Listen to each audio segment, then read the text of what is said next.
할렐루야. 12월 14일 토요일 새벽 기도를 시작하겠습니다. 사도신경으로 우리의 신앙을 고백합니다. 나는 전능하신 아버지 하나님 천지의 창조주를 믿습니다. 나는 그의 유일하신 아들 우리 주 예수 그리스도를 믿습니다. 그는 성령으로 잉태되어 동정녀 마리아에게서 나시고 본디오 빌라도에게 고난을 받아 십자가에 못 박혀 죽으시고 장사된 지 사흘 만에 죽은 자 가운데서 다시 살아나셨으며 하늘에 오르시어 전능하신 아버지 하나님 우편에 앉아 계시다가 거기로부터 살아있는 자와 죽은 자를 심판하러 오십니다. 나는 성령을 믿으며 거룩한 공교회와 성도의 교제와 죄를 용서받는 것과 몸의 부활과 영생을 믿습니다. 아멘. 찬송가 101장 찬양하시겠습니다. 찬송가 101장입니다.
신약성경 요한계시록 16장 1절에서 21절까지 말씀입니다.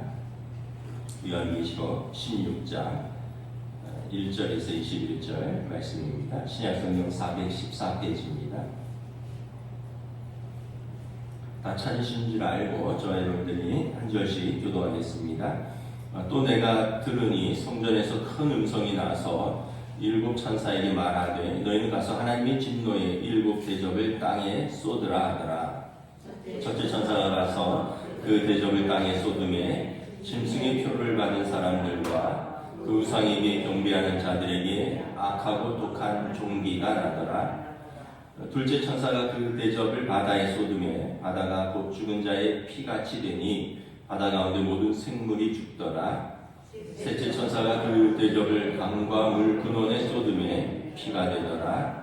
내가 들으니 물에 차지한 천사가 이르되 전에도 계셨고 지금도 계신 거룩하신 이여 이렇게 심판하시니 의로우시도다.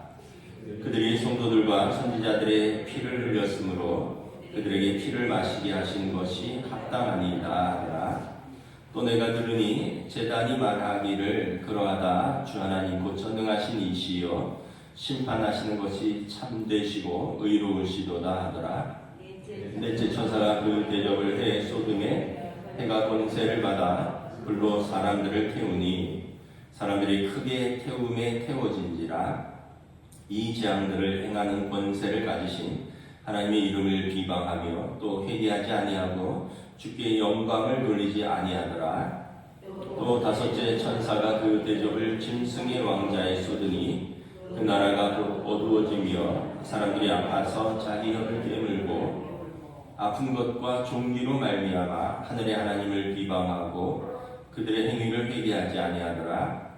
또 여섯째 천사가 그 대접을 큰 강 유브라데에 쏟음에 강물이 말라서 동방에서 오는 왕들의 길이 예비되었더라. 또 내가 보매 개구리 같은 새 더러운 영이 용의 입과 짐승의 입과 거짓 선지자의 입에서 나오니 그들은 귀신의 영이라 이적을 행하여 온 천하 왕들에게 가서 하나님 곧 전능하신 이의 큰 날에 있을 전쟁을 위하여 그들을 모으더라. 보라 내가 도둑같이 오리니 누구든지 깨어 자기 옷을 집혀 벌거벗고 다니지 아니하며 자기의 부끄러움을 보이지 아니하는 자는 복이 있도다. 새 영이 히브리어로 아마겟돈이라는 곳으로 왕들을 모으더라. 일곱째 천사가 그 대접을 공중에 쏟음에 큰 음성이 성전에서 보좌로부터 나서 이르되 되었다 하시니 번개와 음성들과 물의 소리가 있고 또 큰 지진이 있어 얼마나 큰지 사람이 땅에 있어온 이래로 이같이 큰 지진이 없었더라. 큰 성이 세 갈래로 갈라지고 만국의 성들도 무너지니 큰 성 바벨론이 하나님 앞에 기억하신 바 되어 그의 맹렬한 진노의 포도주잔을 받음에 각성도 없어지고 산악도 간되었더라. 함께 있습니다. 또 무게가 한 달란트나 되는 큰 우박이 하늘로부터 사람들에게 내림에 사람들이 그 우박의 재앙 때문에 하나님을 비방하니 그 재앙이 심히 큼이러라. 아멘. 할렐루야. 한 주간 평안하셨습니까? 오늘 토요일 새벽 기도 나오신 우리 성도들을 주님의 이름으로 환영하고 축복합니다. 서로 한번 인사하겠습니다. 한 주간 평안하셨습니까? 요한계시록 말씀을 새벽마다 보고 있는데 오늘은 일곱 대접의 재앙, 심판에 관한 말씀입니다. 이 배경은 말씀드렸지만 AD 95년경에 사도 중에서는 유일하게 생존하고 계신 사도 요한께서 안모섬에 유배되어 있으면서 자신이 목회하던 교구의 소아시아 7교회들을 격려하고 또 위로하고 믿음을 지키면 성도가 승리한다라는 것을 자신이 본 환상과 또 계시로 선포하는 내용입니다. 그래서 목적은 성도가 지금은 세상에서 핍박과 환난을 당하나 주님께서 반드시 재림하실 것이고 그때는 세상을 심판하셔서 성도는 구원하시고 악인들은 심판하신다. 그러므로 끝까지 인내하고 끝까지 승리하라라는 거죠. 그러면서 이제 그 7인의 재앙이 있고 7째 인을 때릴 때에 7 나팔이 울려 퍼지고 7번째 나팔을 불 때 7 대접이 쏟아지는데 오늘은 7 대접의 심판입니다. 우리 1절만 다시 한번 읽어볼까요? 또 내가 들으니 성전에서 큰 음성이 나서 7 천사에 말하되 너희는 가서 하나님의 진노의 7 제단 대접을 땅에 쏟으라 하더라.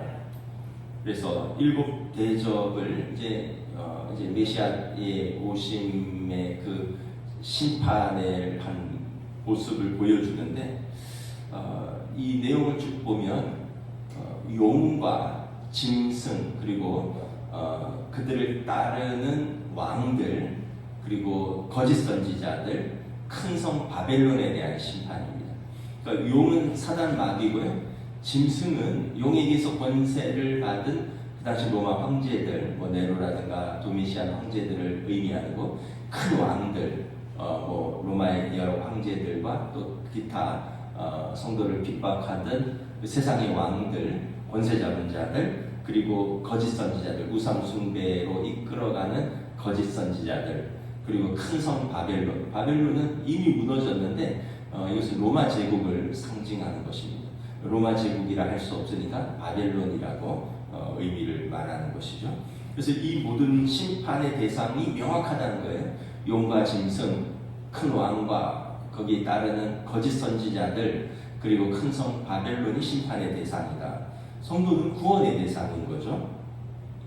이 7 대접의 재앙을 보면 이집트에서 행한 하나님의 10가지 재앙과 굉장히 유사합니다. 피가 피로 변하고 또 강물이 피로 변하고 해가 빛을 잃고 흑암이 있고 또 종기로 사람들이 고통스러워하고 우박이 떨어지고 이런 내용들이 있는데 출애굽의 10가지 재앙이 피, 개구리, 이, 파리, 독종, 또 종기, 우박, 메뚜기, 흑암, 장자의 죽음인데 이게 좀 이렇게 연관되어 있습니다. 오늘 보는 첫째부터 넷째 대접을 땅에 쏟으면 땅과 바다, 강, 태양 등 자연계에 임하는 재앙입니다. 그 시대 사람들이 땅과 바다와 강과 하늘을 섬겼습니다. 그들이 섬기는 우상을 심판하는 것입니다. 첫째 대접에 보면 악성 종양이 우상을 숭배하는 자들에게 독한 종기가 나더라. 이것도 애국에서 보면 6번째 재앙이 종기 재앙이거든요. 그리고 둘째와 셋째 대접의 심판은 나일강을 피로 변하게 한 재앙을 연상시킵니다. 바다와 강과 물들이 다 피로 변하죠. 또 다섯째 대접 심판은 짐승의 보좌를 치시고 우상 숭배하는 사람들이 종기로 괴로워합니다. 이집트의 종기 재앙을 연상하게 합니다. 6번째 대접 심판은 소위 인류의 마지막 전쟁이라고 하는 아마겟돈 전쟁, 이름 들어보셨을 거예요. 이거는 이제 무깃도라고 하는 그 이스라엘의 한 지역입니다. 중요한 전략적 요충지인데 여기가 이제 이집트의 파라오 느고와 요시야 왕이 여기서 전쟁을 했었습니다. 그래서 요시야 왕이 여기서 전사했던 그 지역이 무깃도인데 이제 이걸 이제 아마겟돈 전쟁이라 하거든요.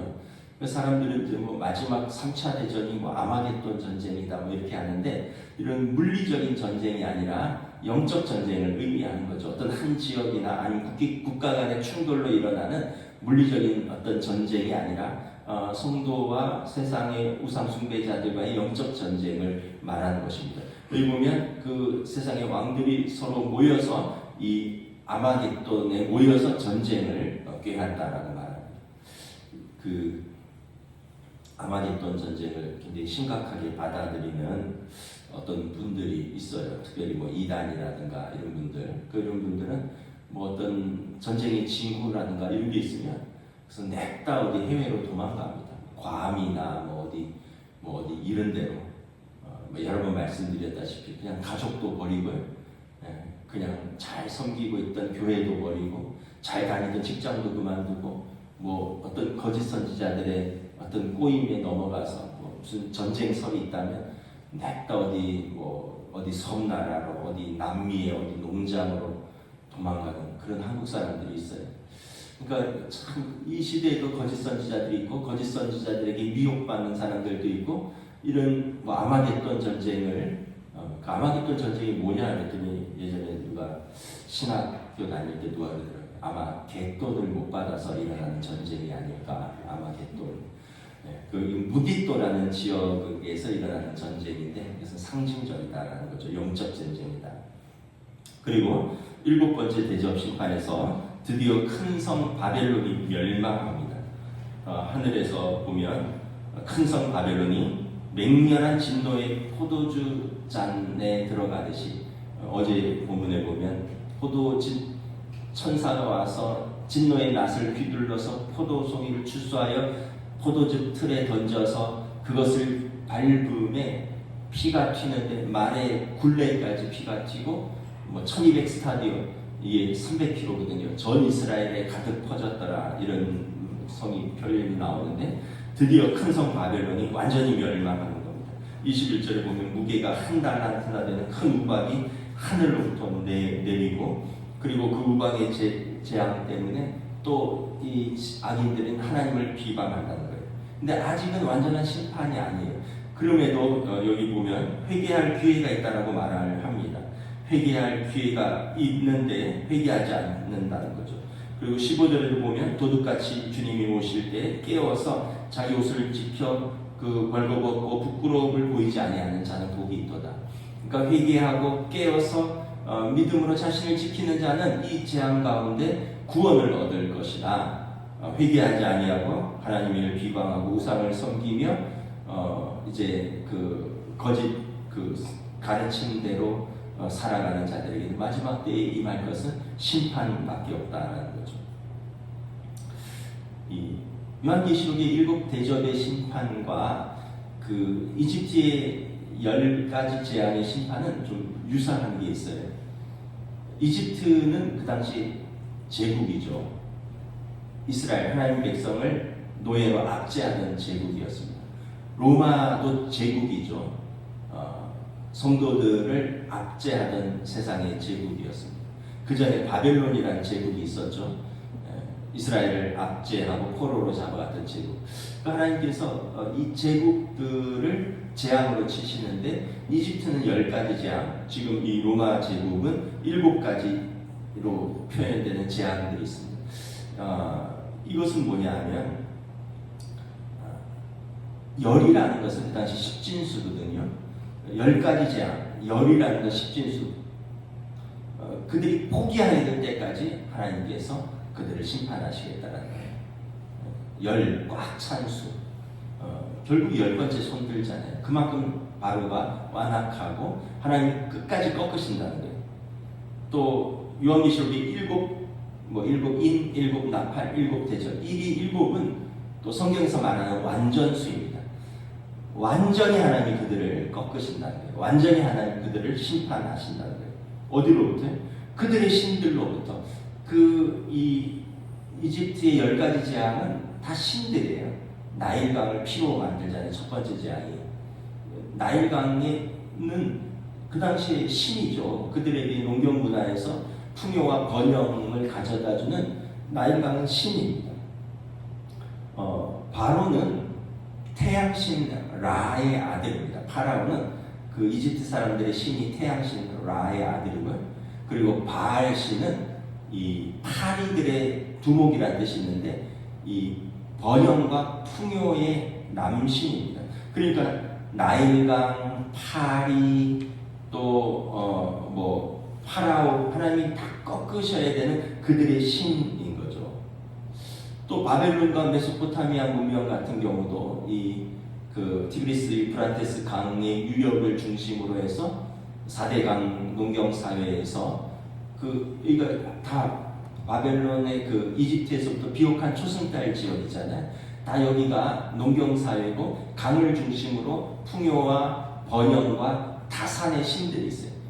아세라 여신들, 이것들을 꺾는 거예요. 그리스 로마 제국의 신들 얼마나 많습니까?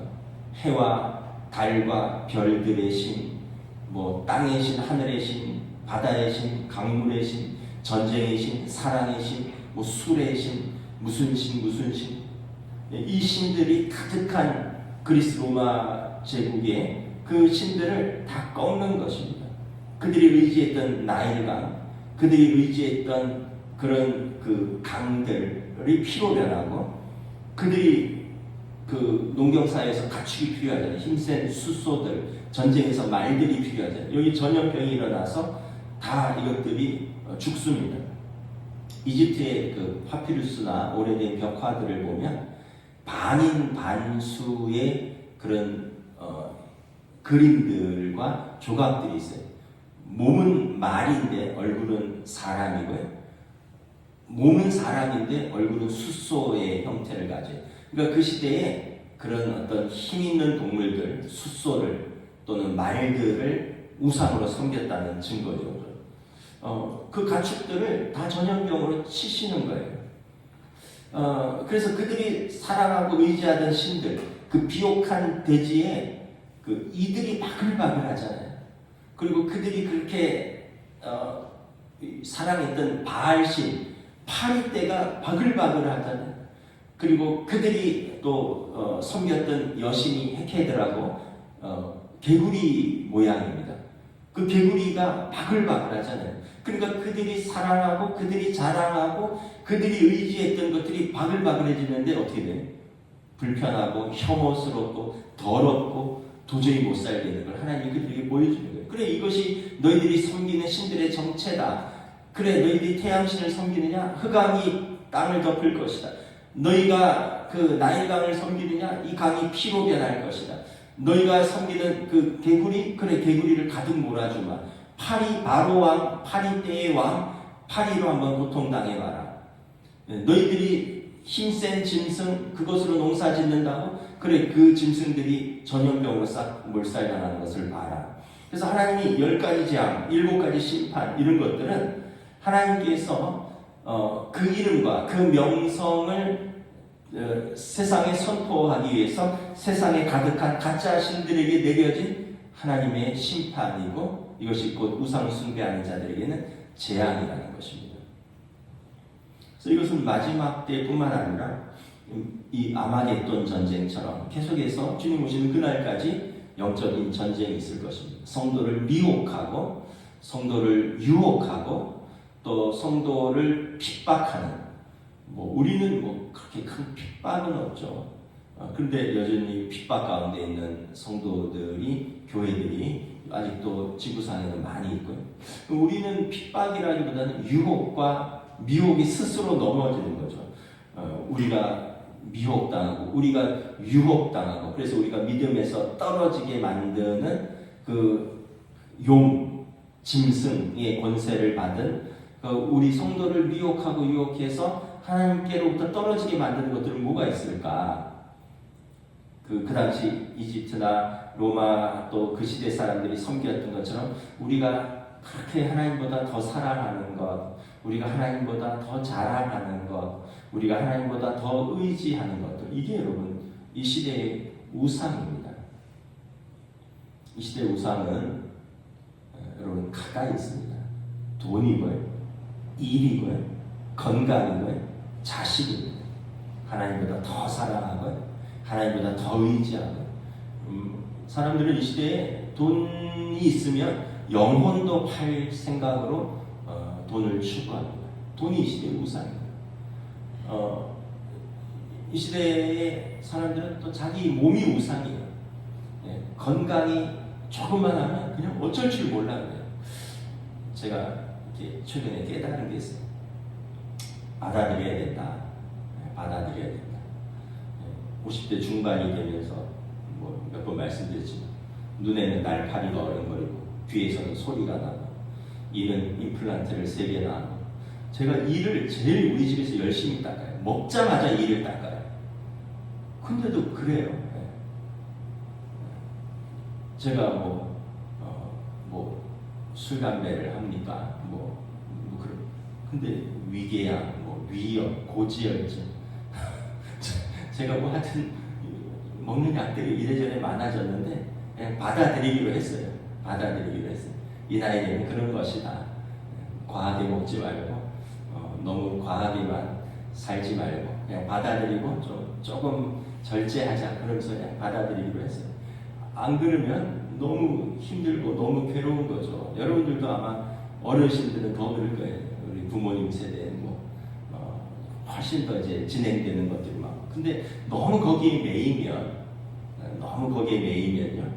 마음이 어려워져요. 너무 거기에 매이면 신앙생활도 위축돼요. 해야 될 걸 못하고요.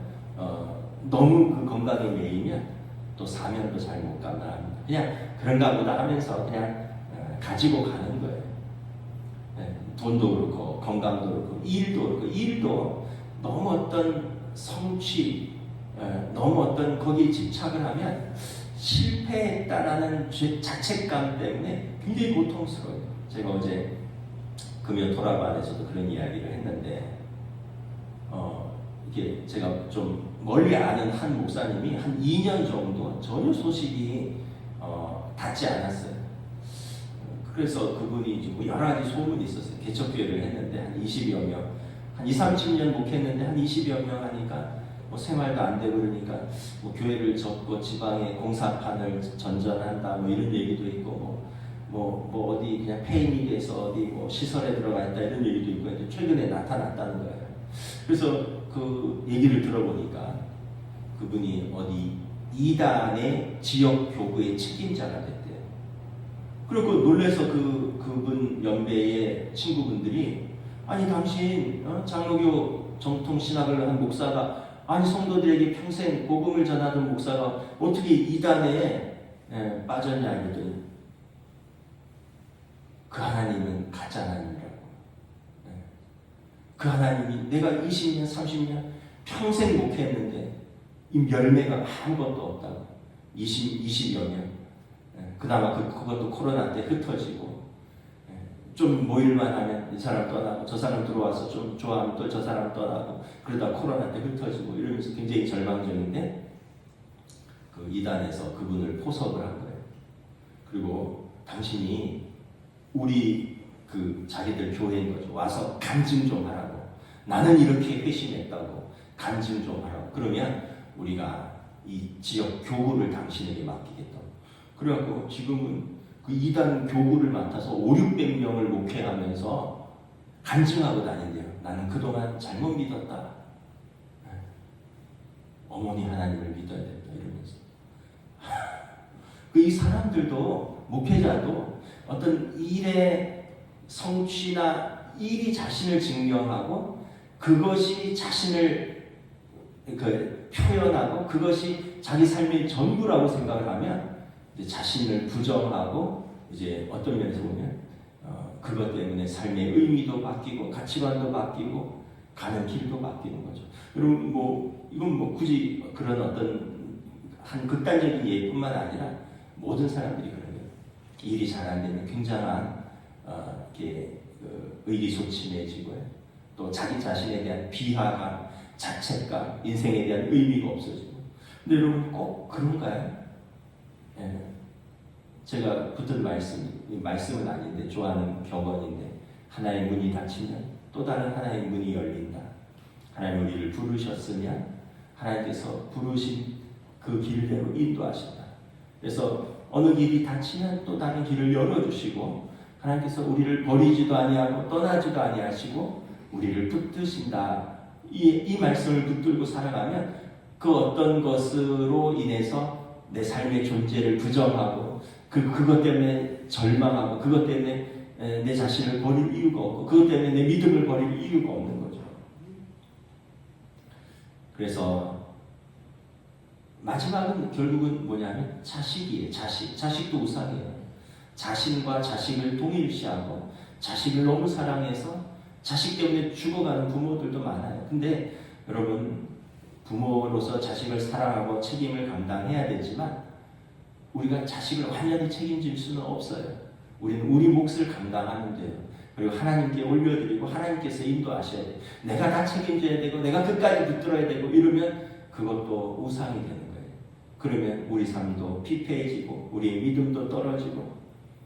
여러분, 이집트의 마지막 재앙이 뭐예요? 자식을 치는 거예요. 바로도 아버지예요.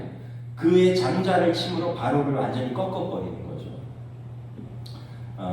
이 이집트의 10가지 재앙, 또 로마 요한계시록의 7가지 인, 7가지 나팔, 7가지 대접 이런 것들을 보면서 우리가 깨어 기도하고 또 하나님 앞에서 우리 믿음을 지키고 또 우리의 성도의 사명을 잘 감당하기 위해서 올바로 말씀 앞에 서 있는 것이 얼마나 중요한가. 그렇지 않으면 우리를 흔들고 우리를 무너뜨리고 또 우리를 유혹하는 영적인 그 세력들이 너무 많다.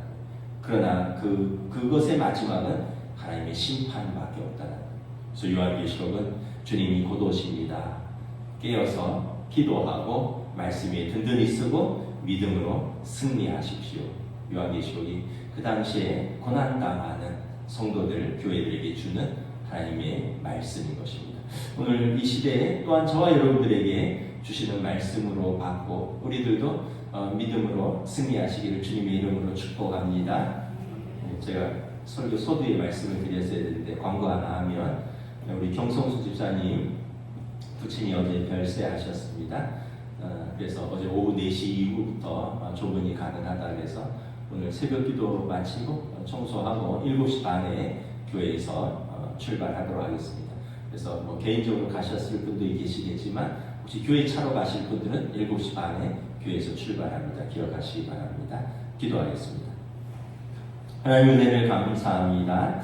오늘 7 대접의 심판을 통해서 참으로 그 시대뿐만 아니라 이 시대에서도 사단 마귀로 표현되는 그리고 용에게 권세를 받은 짐승들, 이 시대의 어떤 우리를 무너뜨리는 권세들, 공중 권세 잡은 자들, 또 우리를 유혹하는 세상의 모든 것들, 우상 숭배자들, 이 모든 것들로부터 우리 자신을 지킬 수 있기를 원합니다. 오늘 말씀에서도 주님이 도둑같이 오리니 누구든지 깨어 자기 옷을 지켜 벌거벗지 아니하고 부끄러움을 보이지 아니하는 자는 복이 있도다 말씀하셨으니, 우리는 어떤 세상의 현상이나 어떤 환경 때문에 흔들리는 것이 아니라 우리는 말씀의 반석 위에 든든히 서서 우리가 그 말씀을 바라보며 지키며 또 우리 주님 오심을 믿고 우리가 믿음으로 주님을 바라보며 깨어 기도하며 든든히 우리의 자리에 서서 우리의 사명을 감당하는 우리 복된 성도들, 또 우리 하나님의 교회가 될 수 있도록 인도하여 주시옵소서. 특별히 또 나라와 민족을 위하여 기도합니다.